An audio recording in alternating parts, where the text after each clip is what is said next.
বিসমিল্লাহির রহমানির রহিম। আমি হুমায়ুন কবির। বাংলাদেশের রাজনীতির প্রেক্ষাপটে আমি দু একটি কথা বলবো। সেটা হচ্ছে যে বর্তমান যে জাতীয়তাবাদী দল বিএনপি জনাব তারেক রহমানের নেতৃত্বে যে এগিয়ে যাচ্ছে,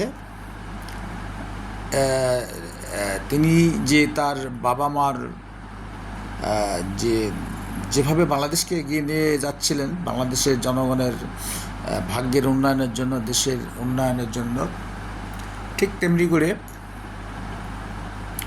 উনি বাংলাদেশকে একটি রোল মডেল, বিশ্বে একটা রোল মডেল হিসাবে তৈরি করতে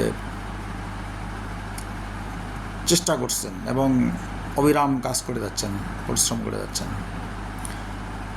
কিন্তু এখানে নানা জটিলতা আমরা দেখতে পাচ্ছি। সেটার উপরে আমি কিছু আলোকপাত করব। তো তিনি প্রথমত যে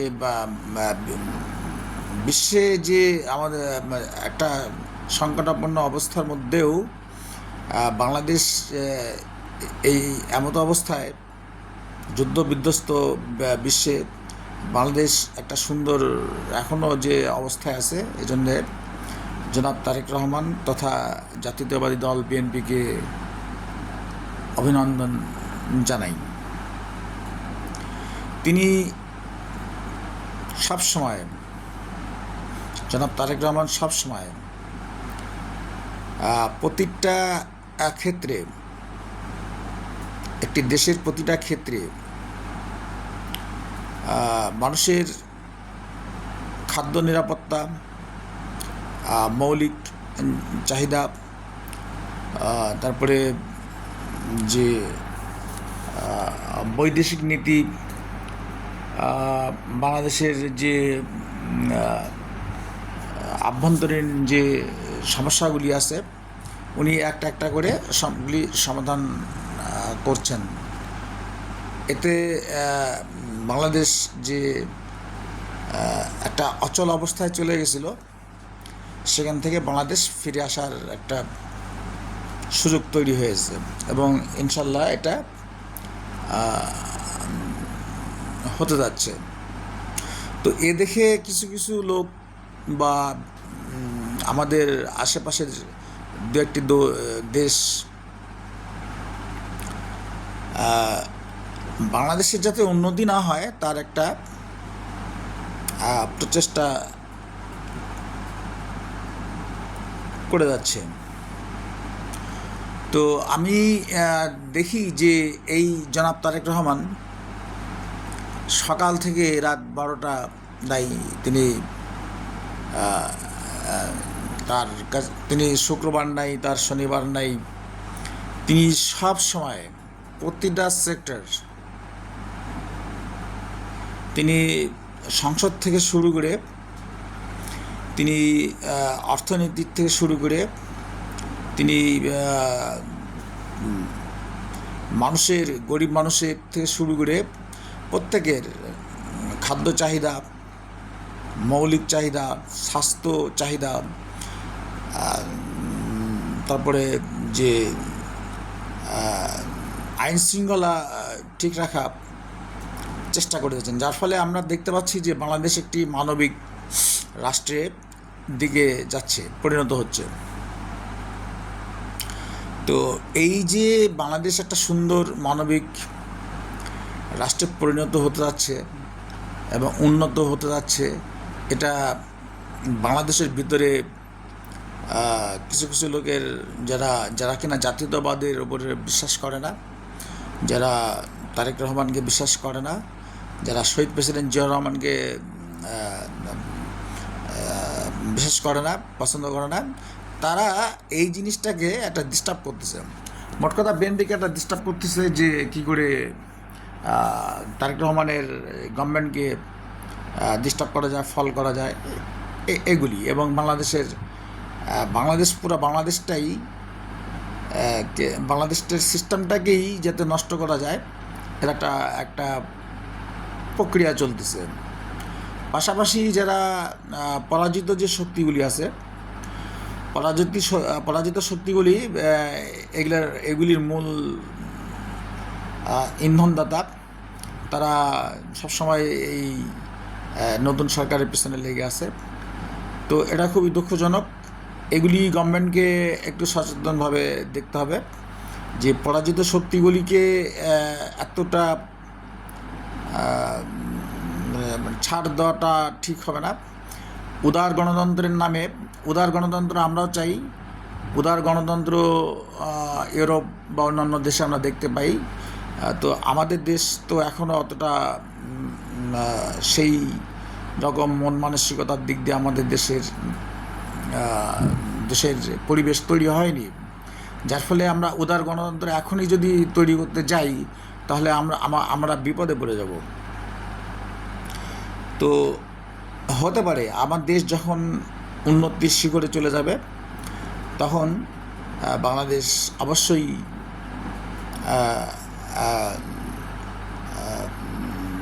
এই উদার গণতান্ত্রিকভাবে পরাজিত শক্তিগুলি বা যে ফ্যাসিস্ট যারা, তাদেরকে নিয়েও হচ্ছে বাংলাদেশ গণতন্ত্র যখন পূর্ণাঙ্গ লাভ করবে তখন তাদেরকে নিয়েও চলতে পারবে। কিন্তু সেই পরিস্থিতি এখনও তৈরি হয়নি, কারণ সরকারের চলছে কেবল 3.5 মাস 4 মাসের দিকে যাচ্ছে আর কি। তো এই একটা বিষয়ে, আর দেশের কিছু কিছু জিনিসের ইলেকট্রিসিটির থেকে শুরু করে কিছু কিছু জিনিসের যে দাম মূল্য বৃদ্ধিটা হয়েছে, এটার বাংলাদেশের যে কারণ আছে। বাংলাদেশ তো বিগত সরকারগুলি বাংলাদেশের বিদেশের কাছে প্রচুর টাকা লোন করে চলে গেছে, কেউ টাকা মেরে নিয়ে চলে গেছে, যার ফলে আমাদের যে রিজার্ভ ফান্ড বলি আমরা, সেই ফান্ডের ঘাটতির একটা বিষয় আছে, যার ফলে বিদ্যুতের মূল্য একটু বৃদ্ধি পাইছে, আরও দু একটা জিনিসের তেল এগুলির দাম একটু বৃদ্ধি পেয়েছে, জনগণের একটু কষ্ট হচ্ছে। হলেও সামান্য একটু কষ্ট হলেও এটা ধীরে ধীরে আবার ঠিকই চলে আসবে। যখন সমন্বয় চলে আসবে সব দিক দিয়ে, তখন জিনিসগুলির মূল্যটা আবার অ্যাডজাস্টমেন্ট হয়ে যাবে, যেটা আমরা বুঝতে পারি। আমাদের জনাব তারেক রহমান স্যারের তার কথাবার্তা, তার রাষ্ট্র চালানোর যে স্টাইলটা, তাতে আমরা বুঝতে পারি যে এগুলি ইনশাল্লাহ ঠিক হয়ে যাবে এবং বাংলাদেশ খুব দ্রুতই উন্নতির দিকে যাবে। একটা দেশকে ফ্যাসিস্ট শেখ হাসিনা যখন এটাকে ভেঙে দিয়ে চলে গেছে, তখন এটা অবশ্যই এটাকে উন্নতি করার জন্যে জনাব তারেক রহমান তথা জাতীয়তাবাদী শক্তি এবং এই দেশকে যারা ভালোবাসেন, এদেশের যারা সুনাগরিক, যারা কিনা কৃষক থেকে শুরু করে একদম আপার লেভেল পর্যন্ত যারা দেশকে যারা ভালোবাসেন, তারা অবশ্যই তাদের সবার চেষ্টা, রাষ্ট্রপ্রধানের চেষ্টা, জাতীয়তাবাদী দলের প্রত্যেকটা নেতাকর্মীর চেষ্টা, সে ইনশাল্লাহ বাংলাদেশ একদিন মানবিক এবং আত্মনির্ভরশীল এবং সার্বভৌম এবং প্রত্যেকটা বিষয়ে বাংলাদেশ এই দক্ষিণ এশিয়ার মধ্যে মাথা উঁচু করে দাঁড়াবে, এই প্রত্যাশা রাখি। এই একটা বিষয়। আরেকটা বিষয় হচ্ছে যে কথাটা না বললেই না, আমি খুব দুঃখের সাথে আমি জানাই যে আমার দেশের যে এই যে টুকিটাকি যে সমস্যাগুলো হয়, এর মধ্যে আমাদের দেশের এই সমস্যাগুলি, আমাদের দেশের সমস্যাগুলো যে সমস্যাগুলি তৈরি হয়, এটা আমি দেখি যে অন্য কোনো দেশ থেকে এটা তৈরি হয় না। পার্শ্ববর্তী যে ভারত থেকে যে জিনিসটা বারবার তৈরি হয়, এটা খুবই দুঃখজনক। অথচ ভারত কিন্তু আমাদের একটা প্রতিবেশী একটা রাষ্ট্র। তারা একটা বড় আয়তনে বড় একটা রাষ্ট্র, তারা তো আমাদের একটা বন্ধুসুলভ আচরণ করবে, আমরা সেটা দেখতে পাই না। এই যে পশ্চিমবাংলায় যে মমতা মুখোপাধ্যায় মমতার যে পরাজয় হলো, তারপরে যে নতুন মুখ্যমন্ত্রী আসলো, শুভেন্দু অধিকারী, এই লোকটার কথাবার্তা খুবই বাজে। হ্যাঁ, সে যদি তার নিজের রাষ্ট্রের ভিতরের বিষয় নিয়ে কথাবার্তা বলে, এতে আমাদের কিছু বলার নাই, কিন্তু সে আমাদের বাংলাদেশকে ছুড়ে যে কথাগুলি বলে, এগুলি কথাবার্তা খুবই দুঃখজনক। আজকে আমরা দেখতে পাই, আজ কয়েকদিন থেকে দেখতে পাচ্ছি যে বর্ডারগুলিতে বাংলাদেশের প্রত্যেকটা বাংলাদেশের সীমানা এবং ইন্ডিয়ান যে সীমানার যে বর্ডারগুলি আছে, ক্যাম্পগুলি আছে, প্রত্যেকটা জায়গায় দেখতেছি একটা উত্তপ্ত অবস্থা। যদিও আমাদের আমি ধন্যবাদ জানাতে হয় সরকারকে, গভর্নমেন্টকে জানাতেই হয় যে ভারত যে পরিকল্পিতভাবে এই মোদী সরকারের যে কূটকৌশলে বাংলাদেশের যে অবৈধভাবে তাদের দেশের নাগরিক আমাদের দেশে পুশিং করতেছে, এবং সেটাকে আমাদের বিজিবি সাহসিকতার সাথে ঠেকাই দিছে। এটা একটা ভালো দিক, বাংলাদেশ সরকারকে এর জন্য অভিনন্দন জানাই। কিন্তু আমি মনে করি যে যেটা করছে, পুশিং যে যতটুকুন পারতেছে ঠেকাই দিছে, এটা একটা ভালো দিক, কিন্তু এভাবে তো চলতে পারে না। তো আমি বাংলাদেশ গভর্নমেন্টকে একটা ক্ষুদ্র মানুষ হিসেবে বলতে চাই যে আপনাদের যে আপনি পররাষ্ট্র পর্যায়ে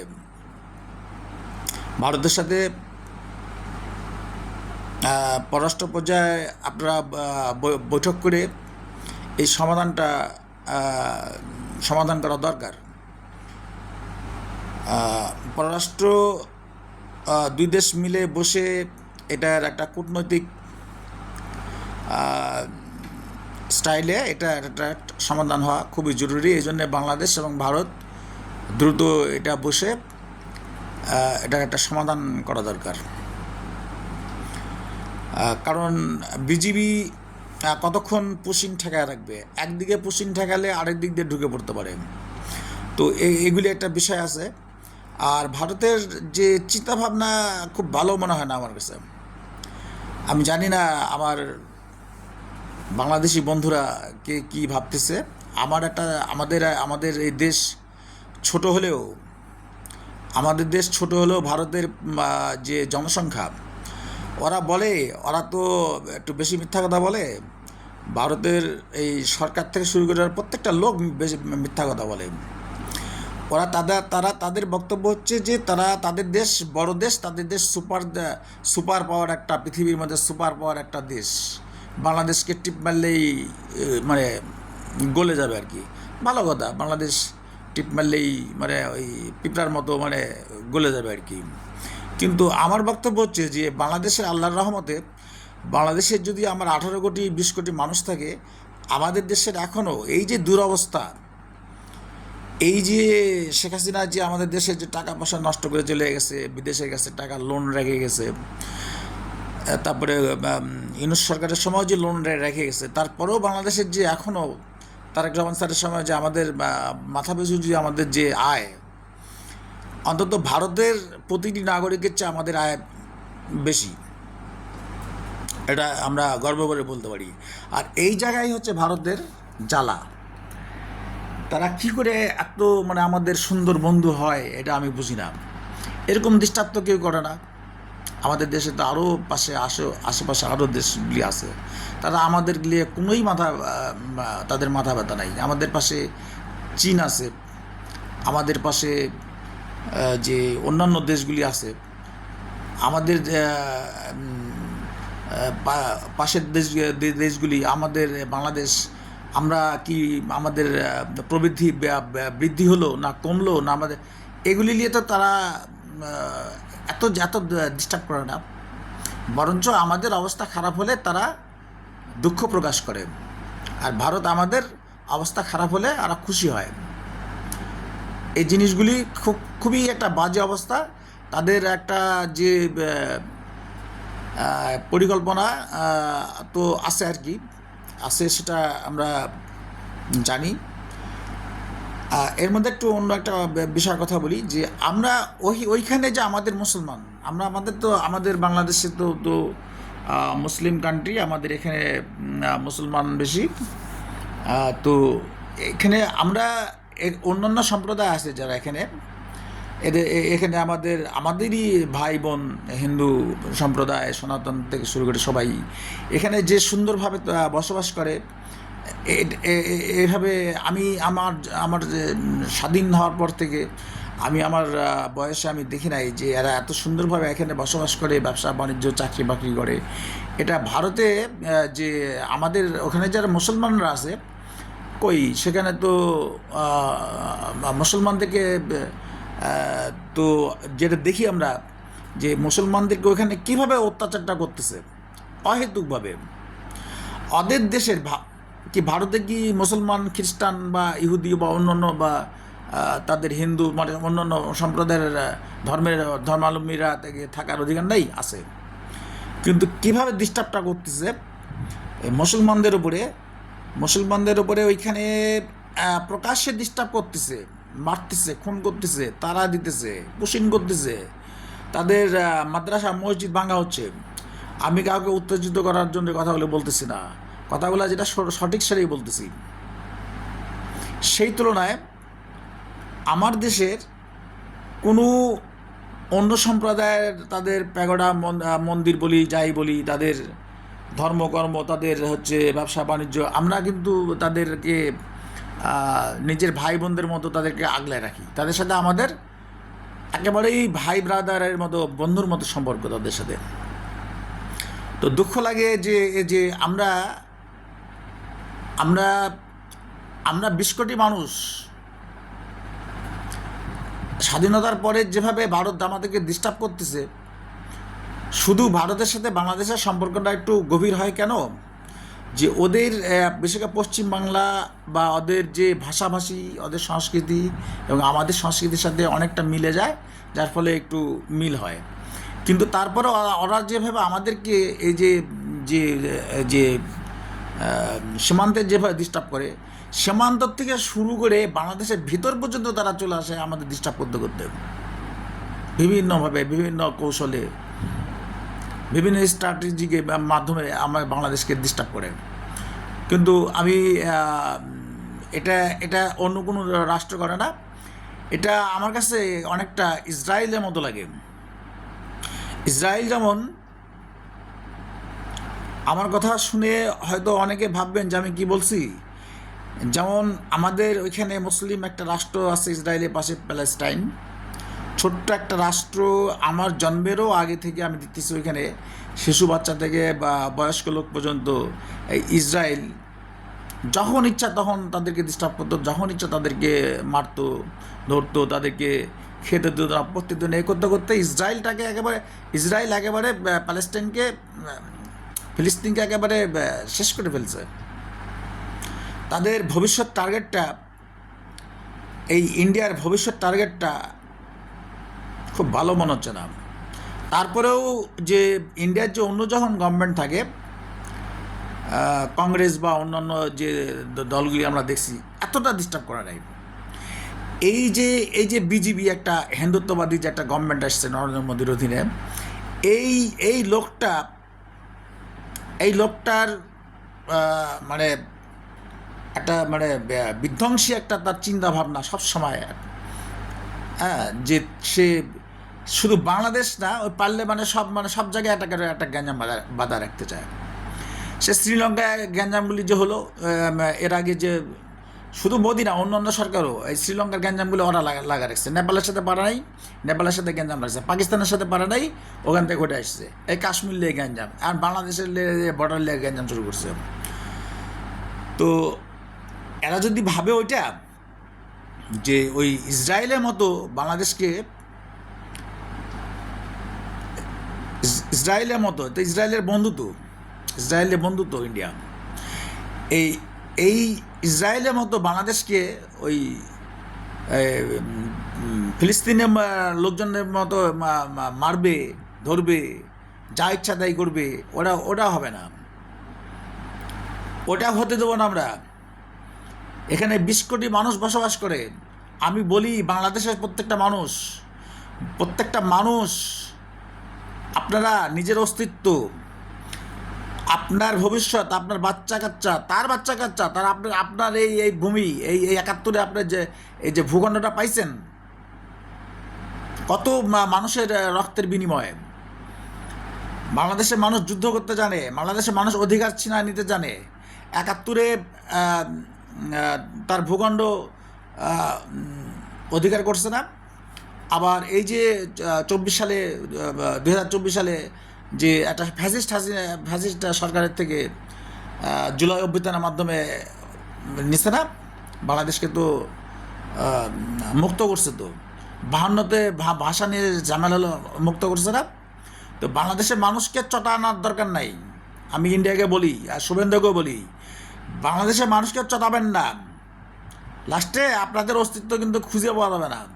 20 কোটি মানুষ, ওই যদি ইরান, আজকে ইরান একটা ছোট্ট দেশ, একটা দুর্বল কান্ট্রি হয়ে, ইরান একটা দুর্বল কান্ট্রি, মুসলিম কান্ট্রি হয়ে যদি অতগুলি দেশ 10-12টা দেশের সাথে লড়ে যাচ্ছে, শুধু একটা কারণ, তাদের হচ্ছে একতা ছিল। তাদের প্রত্যেকটা সরকারি দল কি আর বিরোধী দল কি, তাদের যে একতা, তাদের একতার কারণে তারা আজকে সুপার পাওয়ার আমেরিকাকে নাকানে চুমানি খাওয়াইছে, ইসরায়েলকে নাকানে চুমানি খাওয়াইতেছে। এছাড়াও যারা গাদ্দার মুসলিম কান্ট্রিগুলি আছে ওইখানে, তাদেরকেও মানে বুঝাই দিতেছে যে ইরান ঐক্যবদ্ধ। তো আমি চাইব যে আমি বাংলাদেশ সরকারের আমাদের জাতীয়তাবাদী দলের যে বর্তমান একজন সৎ একজন মানুষ আসছেন প্রধানমন্ত্রী হয়ে, জনাব তারেক রহমানকে বলবো যে আপনি সবাইকে নিয়ে চলেন। জাতীয়তাবাদী দলের যারা আছে প্রত্যেকেই সবাই মিলেমিশে একসাথে রাষ্ট্রকে এগিয়ে নিয়ে যান। পাশাপাশি আমি ওই জামাতে ইসলাম, তারা তো আমার দেশেরই মানুষ, ওই যে কি বলে এনসিপি বা আরও যারা অন্যান্য দল আছে, এরা তো আমার দেশেরই ছেলেপেলে, এরা আমার দেশেরই মানুষ, নাগরিক। তো কিছু কিছু ক্ষেত্রে আমরা দেখছি, বিদেশেও দেখছি, অন্যান্য দেখছি যে কিছু কিছু ক্ষেত্রে ওই সরকারি দল আর বিরোধী দল থাকে না, যেমন ইরানে এখন নাই। এক হয়ে বহিঃশত্রুর মোকাবেলা করতে হয়, এই জিনিসটা করবেন। এখন ওই আপনাদের যে দাবি দেওয়া ওইগুলি একসময় একটা পর্যায়ে ঠিক হয়ে যাবে। এবং আমি জনাব তারেক রহমানকেও বলবো যে বিরোধী দলের যে সাথে সুন্দর সম্পর্ক রাখার জন্য বিএনপিকে বলবো, বিরোধী দলের যে দলগুলি আছে সবার সাথে সুন্দর সম্পর্ক, এবং বিরোধী দলকেও আমি বলবো যে সরকারের সাথে ভালো একটা সম্পর্ক গড়ার জন্য। কারণ সরকার ছাড়া আপনারা নাই, আবার আপনারা ছাড়া সরকার নাই, এটাই আমি মনে করি। অর্থাৎ উভয়কে দরকার। এই দেশটা আমাদের সবারই দেশ, সবাই মিলেমিশে এই দেশটাকে রক্ষা করার সময় এসে গেছে। আর সরকারকে বলবো যে আমার দেশের যে আমাদের যে মানবিক রাষ্ট্র আমরা গঠন করতে যাচ্ছি শহীদ জিয়ার আদর্শের উপরে, এবং আমার হচ্ছে যে বর্তমান যে 2026 সালের যে এই বর্তমান সময়ে যে যুগোপযোগীভাবে যে বাংলাদেশকে আমরা এগিয়ে নিয়ে যাচ্ছি, ভাঙাচোরা একটা দেশকে আবার যে এগিয়ে নিয়ে যাচ্ছি, সেই সাথে সাথে এই বাংলাদেশকে এগিয়ে নেওয়ার পাশাপাশি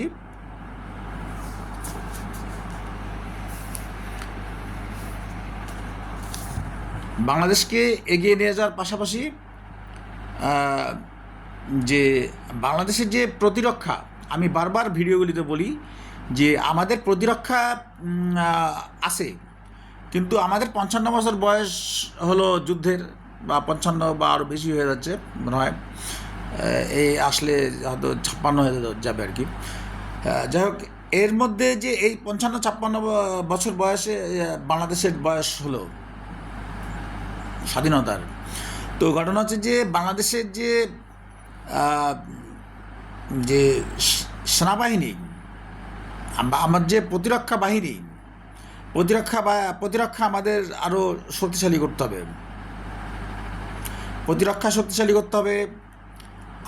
আমার হচ্ছে বৈদেশিক নীতি শক্তিশালী করতে হবে, আমার বিদেশের সাথে সম্পর্কগুলি ভালো করতে হবে, আমার দেশের যে ভিতরে আহ, যে আরও যে সমস্যাগুলি আছে, আমরা দেখি তারেক রহমান স্যার এগুলি সমাধান করতেছেন, যে যে বাংলাদেশের ভিতরে যে আমাদের ইন্টারনাল যে সমস্যাগুলি আছে, যে আমাদের ইন্টারনালের ভিতরে যেমন প্রশাসনিক যে কাঠামোগুলি, তারপরে হচ্ছে লেখাপড়া, তারপরে হচ্ছে মানুষের যে চলাফেরা, মানুষের ব্যবসা বাণিজ্য থেকে শুরু করে চাকরি বাকরি, মানুষের যে শিল্পায়ন থেকে শুরু করে যে প্রতিটা মানুষের মৌলিক অধিকার থেকে শুরু করে প্রত্যেকটা জিনিস যে উনি খুঁটে প্রত্যেকটা জিনিস উন্নতি করার চেষ্টা করতেছেন। এটাকে এই জন্যে জাতীয়তাবাদী দল বিএনপি এবং তথা আমাদের নেতা তারেক রহমান স্যারকে অনেক অভিনন্দন জানাই। আর এটার পাশাপাশি ওই প্রতিরক্ষাটাকে শক্তিশালী করতে হবে, এবং আর প্রতিরক্ষা একটা ভালো একটা পর্যায়ে নিয়ে যেতে হবে, যাতে আমাদের দেশে নিয়ে ওই কথায় কথায় আমাদের দেশে গিয়ে এই যে মানে বাংলাদেশকে উড়ায় দিবে, বাংলাদেশকে নাই করে দিবে, এই করবে সেই করবে, বাংলাদেশকে ডিস্টার্ব করবে, এই জিনিসটা যেন না হয়। তারপরেও আপনার নেতৃত্বে যে বর্ডারে আমরা দেখলাম যে পুশিং ঠেকাচ্ছে আমাদের জওয়ানেরা, আমাদের বিজেপি ভাইরা, এটা প্রশংসনীয়। এবং বাংলাদেশের যে আইনশৃঙ্খলা, যে আইনশৃঙ্খলা খুব যে খারাপ হয়েছে এটা আমি বলবো না, আইনশৃঙ্খলা যতটুকু খারাপ হয়েছে এটা একটা নতুন সরকার, কেবল 3 মাস বয়স, এটা ধীরে ধীরে ক্রমান্বয়ে ঠিক হয়ে যাবে, এটা আমি মনে করি। আর আমাদের দেশের যারা বসবাস করে যে ধর্মেরই হোক, আমরা ভাই সব মিলেমিশে থাকি একসাথে, কারণ আপনাদের প্রত্যেকেরই এখানে নারী পোতা, আপনারা এই দেশের মানুষ, সে হিন্দু হোক, মুসলমান হোক, খ্রিস্টান হোক, বৌদ্ধ হোক, যেই হোক, তারা আপনার তো এই দেশেরই জন্ম, আপনার বাপ দাদার বাসা এখানে, আপনার বাড়ি এখানে, তো আপনারা এই দেশের সবাই মিলেমিশে থাকুন, এই দেশটাকে, বাংলাদেশটাকে, নিজের এই পতাকাটাকে নিজের ভাবুন, সবাই এক থাকেন, ইরানের মতো এক থাকেন, এবং আমরা যে কোনো চ্যালেঞ্জ, যে কোনো মোকাবেলা যাতে আমরা মোকাবেলা করতে পারি। এই একটা বিষয়, শুধু খাবার, দারিদ্রতা, বাংলাদেশের উন্নতি, মৌলিক অধিকার, প্রশাসনিক অবকাঠামো বা অন্যান্য যেগুলি সব কিছু তো করবোই আমরা, আমরা তো উন্নতি করবো, আমার তারেক রহমানের হাত ধরে এগুলি আমরা এগিয়ে যাচ্ছি, আমরা যাতে এগিয়ে যেতে পারি, পাশাপাশি আমরা প্রতিরক্ষাটাকেও সুন্দর করব। আর আরেকটা বিষয় হচ্ছে, যখন দেখি যে ভারতের এই যখন তাদের ইকোনমি তো আমাদের বাংলাদেশের চেয়ে খারাপ, আমাদের এই কিছুদিন আগেও আমাদের আজ থেকে 20 বছর আগেও বাংলাদেশের ইকোনমি ভারতের চেয়ে আরও অনেক বেশি ছিল। তখন এইভাবে বাংলাদেশের ভিতরে এই বিভিন্ন গোয়েন্দা দিয়ে দিয়ে বিভিন্ন এজেন্টের মাধ্যম দিয়ে বাংলাদেশকে নষ্ট করে দেওয়া হয়েছে, ফ্যাসিস্টের মাধ্যম দিয়ে, শেখ হাসিনার মতো লোক দিয়ে বাংলাদেশকে নষ্ট করে দেওয়া হয়েছে। তো সেই অর্থনীতি, সে সব কিছু এগুলি আবার ঠিক হবে। এখন পর্যন্ত এত নষ্ট হওয়ার পরও বাংলাদেশের প্রতিটি মানুষের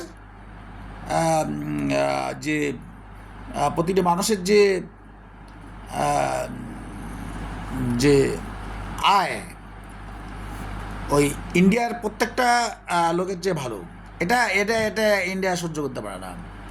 যার ফলে যে তাদের যে দুর্বলতা, ইন্ডিয়াতে তো বাংলাদেশের চেয়ে দারিদ্রতা বেশি, এটা যারা ভারতে যায় তারা বুঝতে পারবে, ইন্ডিয়াতে বাংলাদেশের চেয়ে দারিদ্রতা বেশি। যার ফলে এই ভারতের জনগণগুলি, যে সাধারণ জনগণ, ওটা বড় দেশ, ওখানে সাধারণ জনগণগুলি যে মূর্খগুলি বুঝে কম। এই শুভেন্দু কী করতেছে, এই দৃষ্টিকে, যে তাদের যে দুর্বলতা, তাদের যে এই যে পশ্চিমবাংলায় যে অর্থনীতির যে অবস্থা খারাপ, ভালো না, তো এগুলি যে ফেরানোর জন্য, গোটা ইন্ডিয়াতেই অবস্থা ভালো না খুব একটা, শুধু সুপার পাওয়ার আর বারবার লেকচার। তো ঘটনা হচ্ছে যে এই দৃষ্টিটাকে ওই দেশের লোকজনকে মনোনিবেশটা অন্যদিকে ঘোরানোর জন্য এই পশ্চিমবাংলা এই যে বাংলাদেশকে একটা ছোট দেশ মনে করে এই মনে করছে। আর এই যে বর্ডারে যে এই একটা অহেতুক একটা পুশিন এই গ্যাঞ্জাম এই করব ওই করব সেই করব করে যে মানে দৃষ্টিকে অর্ধেক দেশের নাগরিকদের দৃষ্টিকে অন্যদিকে ফেরানোর জন্য এই পুশিনের নামে বাংলাদেশকে যে নাড়ানাড়ি করা এগুলি করতেছে, যাতে জনগণের সরকারের দিকে দৃষ্টি না যায়। এটা একটা কারণ। আর আরেকটা কারণ হচ্ছে যেটা আমি বললাম যে ওই যে ওদের আরেকটা ভবিষ্যৎ প্ল্যান, যেটা বাংলাদেশকে ওই প্যালেস্টাইন বানানোর একটা পরিকল্পনা, ওটা হতে পারবে না। ওটা বাংলাদেশের সাথে করতে আসলে ভুল করবে। ওটা বাংলাদেশের সাথে করতে আসলে বাংলাদেশ তার কিভাবে জবাব দিতে হয় সেটা বাংলাদেশ ভালো করে জানে। বাংলাদেশ কি করে এর উত্তর দিতে হয় সেটা বাংলাদেশ ভালো করেই জানে। আর আমার যে বর্তমান যে শহীদ প্রেসিডেন্ট জিয়াউর রহমানের ছেলে যে গভর্নমেন্টে আছেন, উনি ঠিক এটাকে এই প্রতিরক্ষা উনি এটাকে স্ট্রং করবেন, শক্তিশালী করবেন এবং সব দিক দিয়ে, এবং পররাষ্ট্র নীতিতেও আমাদের সাপোর্ট আছে, আরও সাপোর্ট বাড়বে ইনশাল্লাহ। এটা পারবে না। আর ভারত যদি আমাদের সাথে সুন্দর আচরণ করে, বন্ধুর মতো আচরণ করে, সত্যি মন থেকে আমাদেরকে মেনে নেয়, আমাদের সাথে বন্ধুত্ব সুলভ আচরণ করে, তো আমরাও বন্ধুত্ব সুলভ আচরণ করব। এই একটা বিষয়। তো আর যেটা বলছিলাম যে আমরা সবাইকে নিয়েই চলব।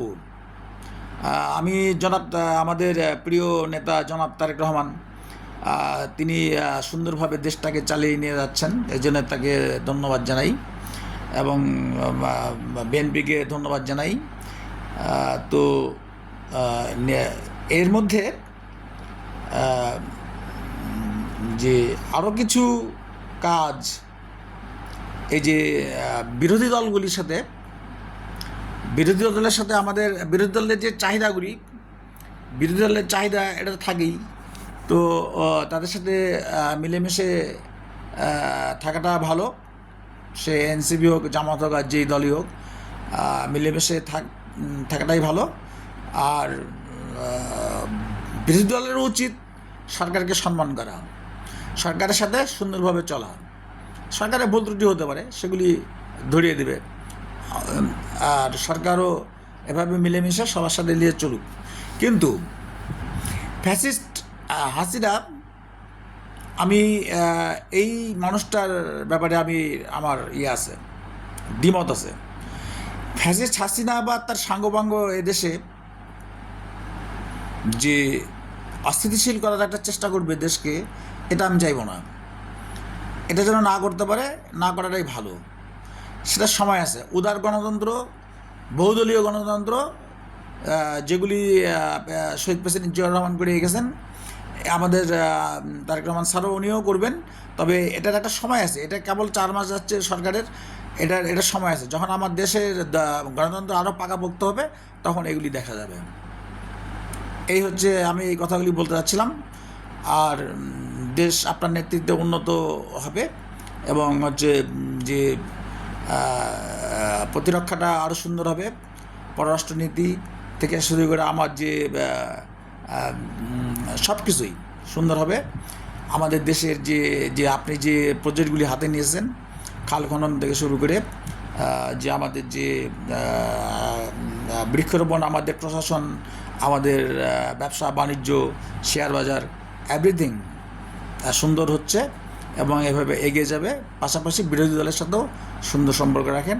আর এই ভারতের সাথে আপনি শীর্ষ পর্যায়ে একটা বৈঠক চেষ্টা করেন, যে সীমান্তের এই ঝামেলাগুলি চলে যায়। আমি এই বলে আমাদের নাটোরের অভিজ্ঞ এবং আমাদের নাটোরের সবচেয়ে জনপ্রিয় নেতা অ্যাডভোকেট রুহুল কুদ্দুস তালুকদার দুলু ভাই বর্তমান জাতীয় সংসদের সরকারি দলীয় যে হুইপ, তাকে আমি আমার অন্তরের অন্তঃস্থল থেকে আমার বড় ভাই, তাকে শ্রদ্ধা জানাই। তিনি তিনি সরকারকে সহযোগিতা করতেছেন এবং সরকার